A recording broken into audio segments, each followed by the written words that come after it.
Israel's military has said that it airdropped humanitarian aid into the Gaza Strip amid mounting criticism from aid agencies. Now, this comes as thousands of Palestinians face the threat of a widespread famine.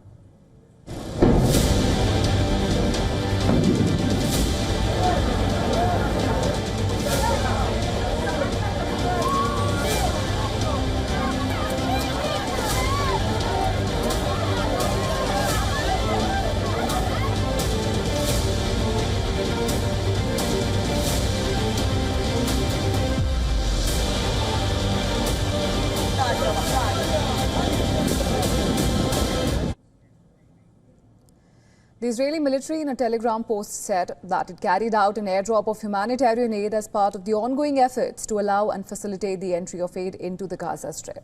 It added that the drop included 7 packages of aid containing flour, sugar and canned food. Palestinian side confirmed that aid had begun dropping in northern Gaza.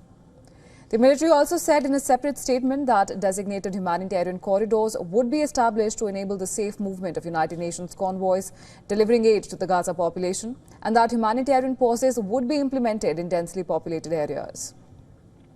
Now, amidst the controversial airdrop by Israeli forces, the conditions in Gaza continue to grow dire due to starvation and hunger. On Friday, a 5-month-old Palestinian baby suffering from malnutrition died in a mother's arms.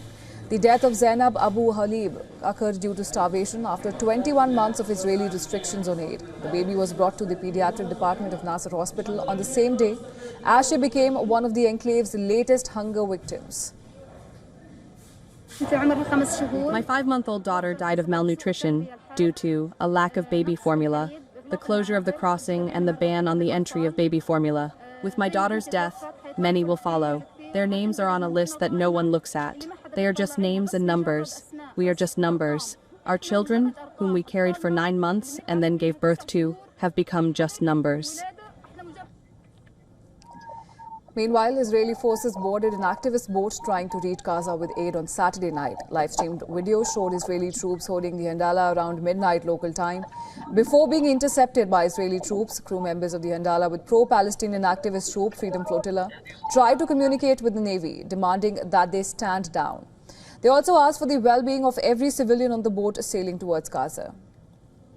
Starves a civilian population is a violation of international law. It is not only that, it is a war crime. You have no legal authority to enforce an unlawful blockade, and as such, you have no authority to use force to enforce an unlawful blockade.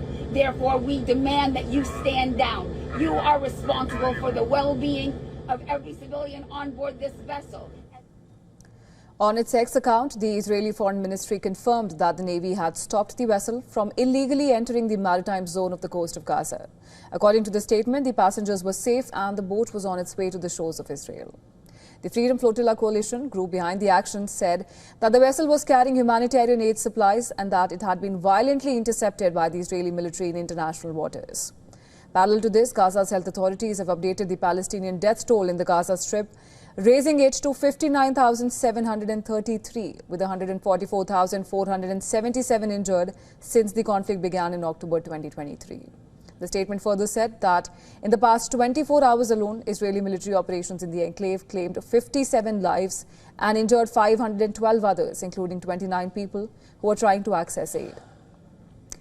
In the meantime, Israel Defense Forces has announced sweeping changes to its intelligence training, making Arabic language and Islamic studies mandatory for all of its officers in the wing.